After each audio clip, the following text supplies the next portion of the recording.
going on, Blossoms back, and welcome back to the final edition of Overrated or Overpowered for APR. Now, I have done part 1 and part 2 strictly for APR part 2, but in today's video, it's going to be slightly different. As you can see, there's a Hyundai, there's a Suzuki. Yes, in this final part 3, we're bringing back APR part 1 as well, because I felt that there were some cars that I did not cover in my Overrated, Overpowered APR part 1 edition that I also want to cover for this part, and also because there are not a lot of Nissans I want to cover left anymore, okay? So anyway, welcome to part 3. As always, guys, in Overrated or Overpowered, this is a series where we take off our rose-tinted glasses and we take a closer look at some of the cars that are in this brand new update, or I don't think it's brand new anymore, but this new update. As always, guys, I always appreciate, the support that you guys give for the series. Feel free to drop a like as well. I do apologize this week. My upload schedule, a little bit sketchy, isn't it? I've been very busy. My mom is invited, not invited, my mom has come down from the States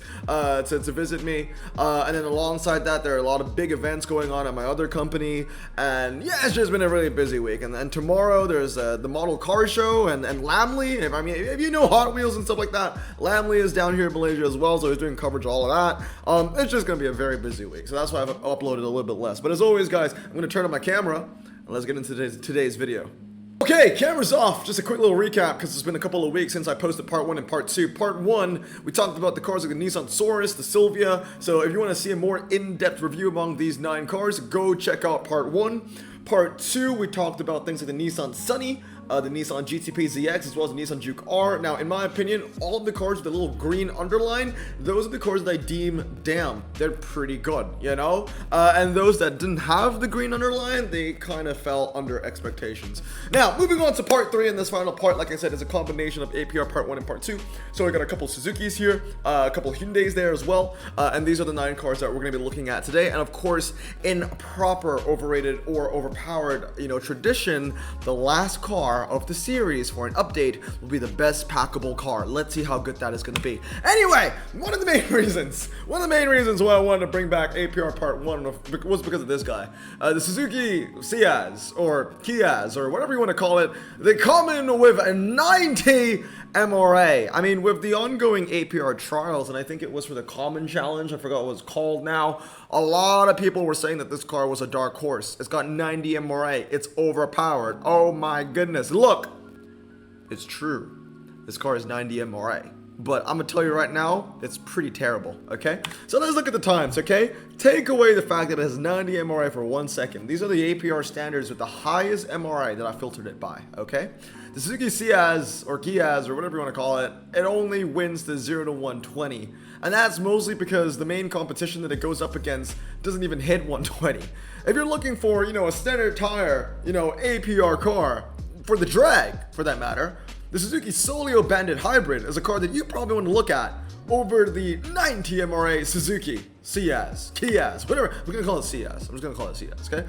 Highest MRA commons, okay? So these are the commons with the highest MRA, not necessarily the lowest 0 to 60, not necessarily the highest top speed. These are simply the commons with the highest MRA, okay? Again, the Suzuki doesn't win anything at all. Again, you can look at the Suzuki Solio Bandit, which wins the city streets, and then the Mercedes 600 that wins most of the drags, with the Bristol Zagato winning the quarter mile. So again, the Suzuki 90 MRA doesn't really matter. These are the highest MRA commons. Once again, this time in a wet scenario, because the Suzuki has standard tires, and as you can see, once again, it doesn't win anything. Not even the test bowl, right? Not even the test bowl. It's not even second on the test bowl. It's not even third on the test bowl, right? First place is the Bristol, then it's the Mercedes 600, then it's the Cadillac Eldorado, and only then you've got yourself the Suzuki Kia. I mean, look, MRA, 90 MRA, I get it. It makes people go, wow, that thing might be really strong.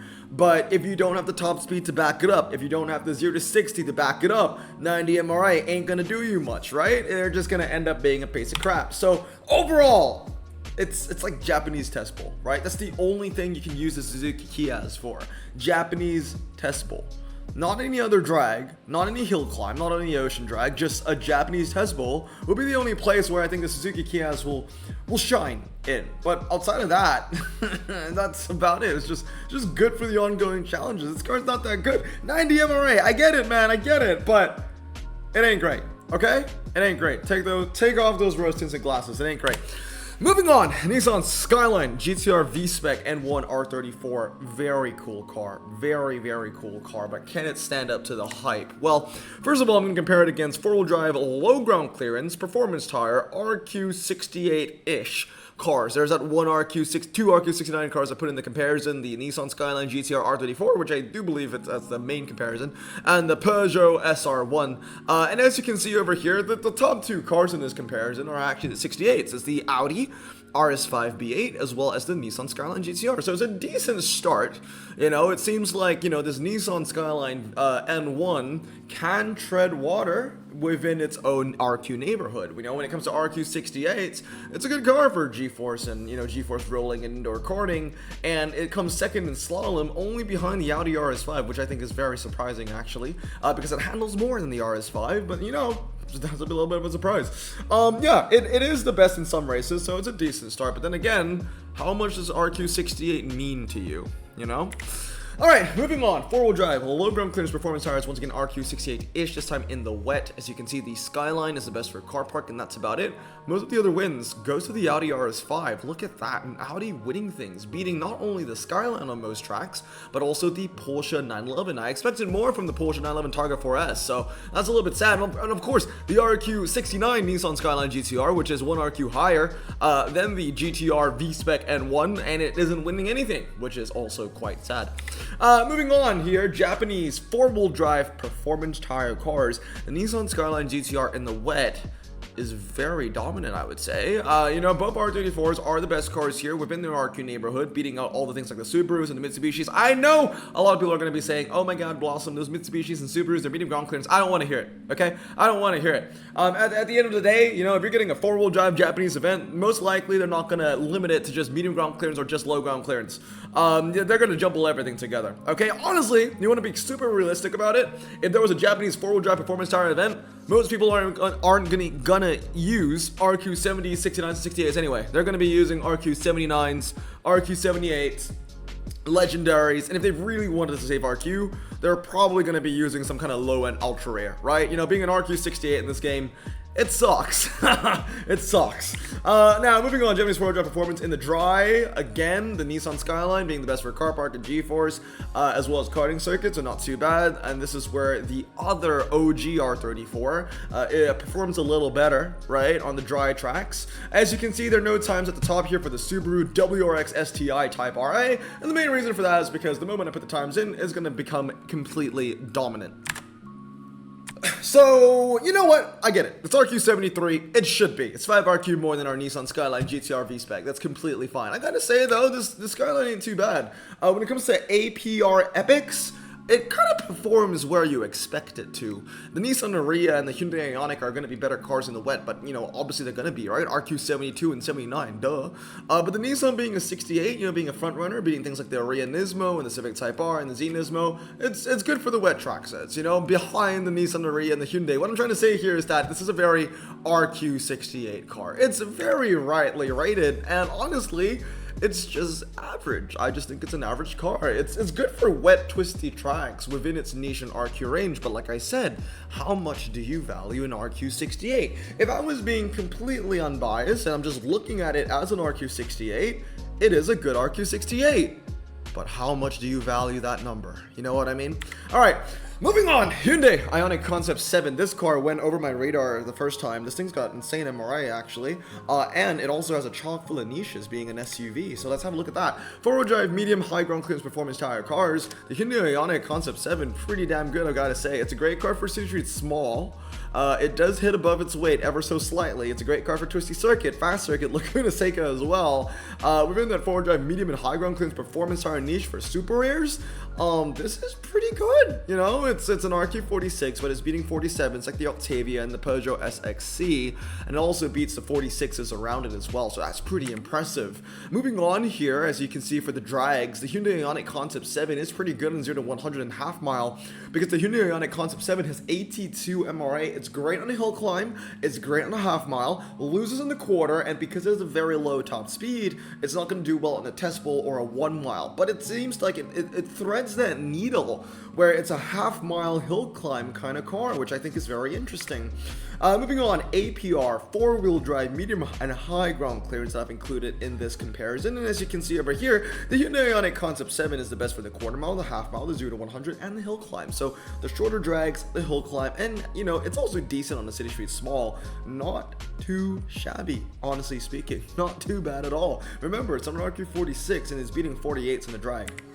Moving on now, another niche that the Hyundai Ioniq has is the SUV performance tire niche. So if there's ever an SUV event and the tracks are all dry and you need to use super airs or maybe use a bargain, the Ioniq might be a pretty decent car for the drags as well. Half mile, 0 to 100, hill climb, and even the forest road. Loses to the city streets, the Mitsubishi E-Evolution. Fair enough, Mitsubishi E-Evolution 2 RQ higher, so I get that, but it's able to hit above its weight. Also, there are not a lot of SUV performance tire four-wheel drive super rare cars in the game. I mean, what you're seeing here is basically what we got. And yeah, it is a great car to use. So in my opinion, I think the Hyundai Ioniq Concept 7 is a good car. I have two in my garage. One is 323 because it can get 89 handling, but my other one is 332. It's like a hill climb spec for very niche uses, but it's good on circuit tracks, it's good on Tokyo Loop, half mile drags, hill climbs within the RQ and within its niche. It's a good car. Moving on now, we have the Nissan Fairlady ZS2. Now, if you remember from part 1 and part 2, every time we review a Nissan, it's always a jack of all trades, master of, well, I wouldn't say none. It's jack of all trades, master of hairpin. And this car is no different. It is a great car within its RQ for the hairpin road. There's something about Nissans and doing very well in the hairpin. As you can see over here, Japanese performance low ground clearance cars between the RQs to 50 and 54. The Nissan Fairlady is the best car for hairpin and canyon. So that's a good start in the hairpin game. Moving on here, I'm at an even more higher range, Japanese cars like the Nissan, 55 Nissan 370Z, the 55 RQ Nissan Prince, and again, the Nissan Fairlady being the best car on Monaco hairpin, as well as Monaco Streets Long and New York G-Force. It also has pretty decent times on the Monaco streets and Monaco narrow streets. It's beating out the other RQ53s. It's beating out the other RQ54s besides the RX-7. And it's able to go, pretty close in RQ55 Nissan Prince as well. So, pretty decent showing from an RQ53. Definitely hits slightly above its weight. When it comes to APR performance, slick and low, the Nissan at 323 still is the best for the hairpin, right? So, I mean, the Nissan Soros, we get it. It's a very dominant car. But something about these Nissans in the hairpin road, it's a match made in heaven, So, and one more. Here you go. This is for more of the twisty track sets. The Nissan, again, being okay on Monaco hairpin, Monaco streets, and Monaco streets long. They're pretty decent on those two track sets too. Honestly, for this car, it's kind of a one where you kind of want to go 323 and 233. If you can get two, I would suggest getting two. But overall, I think this car is slightly above average. I don't think it's good, but it definitely shines in the hairpin. And again, remember, it's an RQ53. So, when you put it in a general sense, it's going to falter. You got to put it in very niche scenarios. It needs to be like some kind of Japanese performance tire event. There needs to be a hairpin, some kind of APR event where you don't need to use epics or legends or anything like that. It will beat a Nissan Soros on a hairpin, and then some Monaco tracks as well. It's a decent car. I think it's above average, but I don't think it's anything to write home about. Moving on now, the Nissan 200SX S14 is up next. And when I talk about the Nissan 200SX, I want to talk about every single RQ40, a low ground clearance APR2 car. honestly. Look at this comparison right here, okay? So when I talk about this Nissan, the 200SX, this also is a comparison for the Nissan Silvia K, the Nissan Skyline 2-door, the Nissan Skyline GTS, and even the Mitsuoka Orochi Kabuto. All of these cars are RQ40. They're all low ground clearance. Well, besides the Sentra, right? Besides the Sentra, I think these two Sentras are medium, right? I think the Kazashi is medium too, but the Nissans are all low. And they're all very similar to each other. They're all RQ40, and they all have very similar stats, and it shows. They're all trading blows with each other, which is pretty cool. The Skyline G-Force is the winner. 200SX is car park and G-Force test. They also have slalom rolling as well. This G-Force test rolling, by the way, this slalom rolling, so it's more of a rolling kind of car, I guess. Nissan Silvia K for indoor karting circuit, standard slalom. You got this Kazashi for twisty circuit rolling. There's a lot of things to remember, right? It's a lot of things to remember. And of course, the Skyline 2-door for G-Force and Twisty Road. Now, moving on to the more, hybrid track sets, the Nissan 200SX is the best for city slalom, but it's tied with like 2 other cars. Also really good on Tokyo Loop as well as Tokyo Overpass.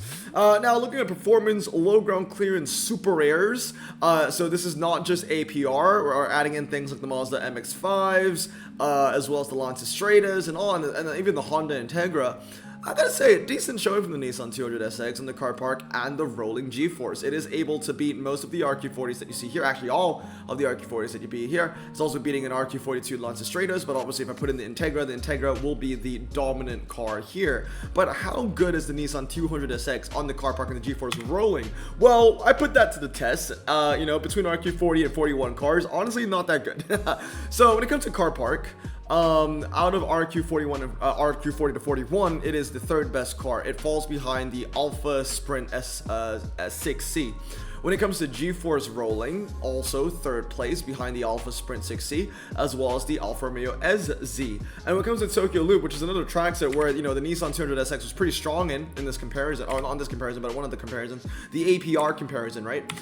It couldn't even break top 5, and that's not a good thing, especially when one of the cars in the top 5 is already Japanese in the Mazda RX-7 Turbo. So that's not great, right? Not too great. Overall, I think it's just an average car, I don't think it should be a rare. And if you can use it on like a car park or a G-Force rolling, or even just a G-Force for, the RQ40, low RQ Japanese events, it will get the work done for you. It's either the best or, one of the best that you can use for super rare Japanese low RQ cars. That being said, one thing to note for the car park, it doesn't mean that the Alfa Romeo 6C is a good car for the car park, by the way. This is just a comparison between RQ41 and 40 and 41. If I brought in the rare, not super rare, but rare, I think it's RQ39 Ginetta, the Ginetta will be the best car. Okay, just throwing it, I think it's RQ39. I think it might be even to be 38. So yeah, that's one thing to note as well. It's an average car, it's really cool. I don't think it's bad. Very accurate to its RQ, and I gotta say, a lot of these cars in the newer updates, I do genuinely think that they are very accurate to their RQ, which is good. That's what we want, right? All right, moving on. Suzuki Solio Bandit Hybrid. We looked at this briefly early on in the video when we were looking at the Suzuki Kias, but now the spotlight is going to be on the Suzuki Solio because unlike the Kias, this one isn't a disappointment. So when it comes to APR standards with the highest MRA, this is a pretty decent car, right? It's winning city street, small, quarter mile, half mile, 1 mile, 0 to 100. Now, if we're looking at Japanese commons in the drag, okay, and I'm just saying all Japanese commons, any kind of ground clearance, any kind of tire, the Suzuki Solio Bandit Hybrid is able to actually win some track sets. At 332, it's the best car for the Japanese common drag meta for half mile, 0 to 100, and half mile wet. I would also assume that it's probably the best for 0 to 100 to 0 as well, considering that the 323 version is the best. So if they put in a time for the 332, that probably will be the best. Remember, not only am I comparing this against other standard tire cars, I'm comparing it against low ground clearance performance tire Japanese cars like the Nissan 240Z and the 260Z, the Nissan Skyline GT Turbo, the Nissan EXA. All very impressive, honestly speaking, that this little K car with standard tires is able to be a Japanese dragster. If I got myself, I only have one Solio Bandit, but if I got a second one, You know I'm going drag spec on that, dude. You know I'm going drag spec on that. But hey, let's take it out of Japan for a second. If you take this car out of Japan, this thing is terrible. I mean, Japanese cars are terrible at the drags in general. So when you put it in a general comparison, okay, first of all, half mile drag wet for all commons. The Suzuki Solio comes in 23rd place, okay? It's so far down the list that I can't even take a screenshot of the whole thing. It's like Manchester United on the Premier League table, you know? You just can't. You need to scroll down to find them. Next one, you know, this again, 0 to 100. It's good in the Japanese meta, but when it comes to, you know, the general sense, it's not even in the top 25. So it's not a good dragster in a general sense, but it's a good dragster for just Japanese events, Japanese common events. So if it's ever like clubs, common times 5, Japanese times 5, Japan times 5, the Suzuki Solio Bandit Hybrid will be a good car. So yeah, APR drags, Japanese drags, half mile, 0 to 100 to 0. Use it within its country, use it within its update, and it will be a good car. But it's useless as a dragster outside of that. But it's a good car. It's definitely above average. You just gotta know where to put it, you know? Moving on now. Suzuki Concept Kazashi is up next. Now, why I chose this is it intrigued me. It's a hatchback, 4-wheel drive, and 87 handling. So how well does it perform? Here is the sheet for 4-wheel drive performance tire uncommon. All cars. This is every single 4-wheel drive performance tire uncommon car in the game. They're not a lot, you know? And the Suzuki Concept Kazashi is pretty good. Car part G-force karting circuit, and it's 2 RQ cheaper than the Vauxhall Vectra. The Vectra is better to use, but then again, there are snippets here and there. The Concept Kazashi 2 is best for twisty road. Alto Turbos do best for slalom, all that kind of stuff. But what you're looking at over here is every single 4-wheel drive performance tire uncommon in the game. So it's not a big niche, and the Concept Kazashi wins 3 of the tracks as that you see here already. Suzuki uncommons, also pretty good. It's Concept Kazashi winning Twisty Circuit Rolling, Fast Circuit, Laguna Seca, Forest Road, beating out cars like the Suzuki Kera in some places, beating out cars like the RQ29 Suzuki Alto Hustle. It's a standard tire car. These are wet track sets. It's not winning anything, which is a bit sad. G-Force, the Concept Kazashi, second best, only behind the Suzuki Kera as well. It's a good one. And I gotta say, shout out to Suzuki Cappuccino. Cappuccino is the best Suzuki for the wet hairpin, for the uncommons. Remember, the Cappuccino is performance tires, okay? And it's beating out standards on the wet hairpin, which is crazy. Now, moving on. Japanese standards, 25 to 26 RQ plus the Suzuki Kazashi. Again, not very good here. So you want to still use your standard tires for these kind of scenarios. If you can, you know, a standard tire is still going to be better than a 4-wheel drive performance tire for RQ 25, 26. You know, I'm even putting the Kazashi in its own RQ neighborhood. It can't beat anything. It has a decent time on car park and G-force, but unfortunately the Suzuki Kera is just better. It's just better. So yeah, overall, I think the Suzuki Concept Kazashi is very similar to the previous car that we just reviewed, the Suzuki, whatever it is, the K car. I already forgot its name, the Solio, something like that. It's above average. It's above average. I don't think it's great, but it's above average. You gotta know where to use it, you know? You can't use it in general events, but if you use it in like Suzuki events, APR events, it will get the job done for you. Okay, you gotta know where to use it. Now, next up, Suzuki Concept S, 3 in a row. We got the Suzuki Concept S coming up next. This car is good. We've seen a lot of mid cars, right? A lot of mid cars, a lot of average cars, not a lot of overrated cars, not a lot of overpowered cars, which is a good thing, I guess. It honestly is a good thing. It means that, you know, it's getting more balanced. Things are getting more balanced. Suzuki Concept S is coming up next, and this is great. Medium ground clearance, 4-wheel drive performance tire, super rares, and the Suzuki Concept S is the best for C-Series medium. Car park, G-force, karting circuit, slalom, twisty circuit rolling, twisty road. It's dominant. It's dominant. But would I say it's the best car here? No. I think the best car here is the Suzuki Legnum VR4. The Suzuki Legnum VR4 wins city, street, small, hairpin road, and fast circuit. Now, I know what you guys might be thinking. Blossom, why do you think this car is better? It only wins 3. The Suzuki Concept wins, what is it? 1, 2, 3, 4, 5, 6, 7, 8? 8 races. Look, the Legnum wins where it matters. And we will talk about the Legnum later as well. I know we're talking about the Concept S, but keep your eyes peeled for the Mitsubishi Legnum, because this thing, it wins when it matters the most. The Suzuki Concept doesn't win when it matters the most, okay? Right now, we're just looking at a comparison within medium ground clearance, four-wheel drive, performance super airs. Now, let's do the same thing. I'm gonna add the Le Feu Rouge. When we add the Le Feu Rouge, it becomes dominant, but Suzuki Concept S still best for medium and still best for slalom. That's always good. That's always good. All right, now moving on, Japanese four-wheel drive medium supers. Okay, so have a look at this. The Suzuki Concept S doesn't win anything anymore. When I open things up, the first one, we just had a look at medium ground clearance, four-wheel drive performance, right? But for this comparison, we're looking at Japanese four-wheel drive medium. Not just performance, but we're bringing in the standard tires as well, okay? So what we're essentially looking at here is the medium ground clearance niche for, wet Japanese cars, okay? And look, the Legnum wins where it matters. It's still the best car for small. It's the best for a hairpin.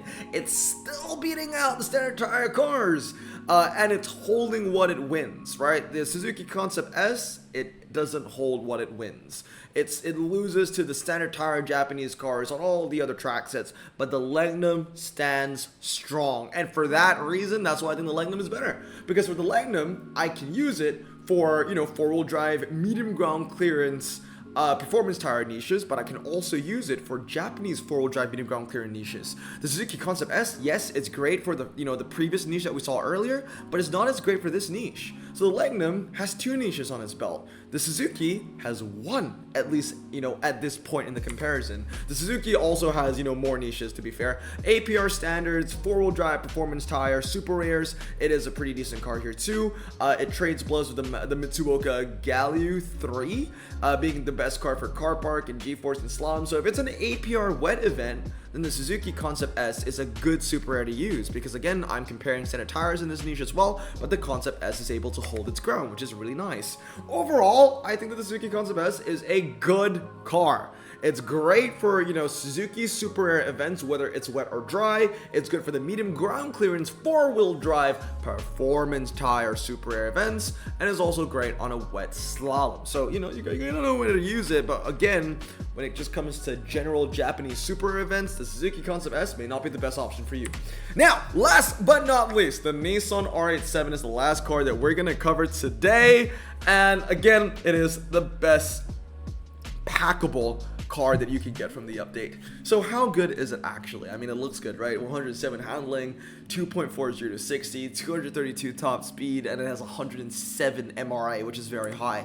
Well, I'm sorry, it's not that great, honestly. Being the best car from this update, it is a little bit underwhelming. Japanese Legends, RQ97 and less, and yes, I'm including price cars. Some people might think that that's not fair, but hey, these cars are all 97 for a reason, man. I don't want it to be as one-sided as it is, but then Mazda Sky Active is the best one here for 97 and below. There are better cars, but I'm just doing 97 and below. For the Twisty Track says the Sky Active is the better car, with the Nissan R87 winning nothing. Moving on to the drags, this is where the RQ97 787B becomes the better car, beats the Sky Active, but the R87 again doesn't win anything. At least the RQ94 GTP wins 1 mile in Test Bowl, but that is like 3 RQ less than the R87, so that's kind of embarrassing.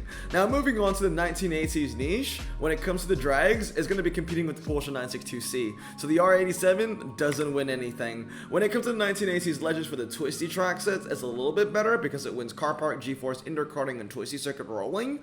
It will be cars like the Lancia LC2, which is more of a dragster, 962, but then again is more of a dragster, and it trades blows with the Mazda 767B, which is 2 RQ cheaper, mind you. Moving on to another niche, APR Legends. When it comes to drags, even though this is the highest RQ car you can get, it's going to be losing to the RQ93 Nissan R383. Honestly, if you ask me if I wanted a Nissan Legendary from this update, it would be this bad boy right here, okay? Best for quarter, half, 0 to 100, 120, 150 hill climb. Also, it's like a 60s car or something like that, so it has that niche on lock.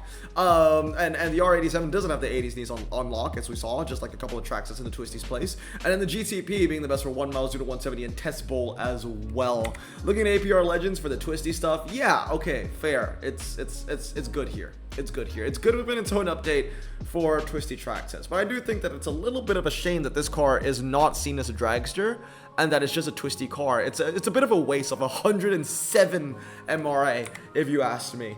But yeah, overall, you know, I don't think it's a terrible car, but it definitely isn't the best thing in the world. It's still above average because at the end of the day, it's an RQ97. It's still among some of the best cars in the game. But it is a weaker 97. And honestly speaking, I don't think it should be a 97. Maybe a 96. Alright, stay humble. Keep it as a 96. I think the 97 is a little bit too high. You know, if it's comparing, if it's racing against things like the Porsche 962 and the Mazda 787B, it's never going to be the first choice for any kind of drag. And when it comes to the twisty scenarios, you know, in a general sense, you know, it's losing against the Sky Active. So I guess 1980s events, APR2 events, then they'll be a little bit better. But that's about it. But anyway, guys, wow. That is going to be it for today. I hope you guys enjoyed today's video, man. I hope you guys enjoyed today's video. This is the final part. And by the way, the entire time I was recording this, I was fidgeting with a penny pasta. But anyway, hope you guys have a great day. I'm going to stay safe. I hope you found this useful. I'm going to stay safe, wash your hands, and blossom out. Peace.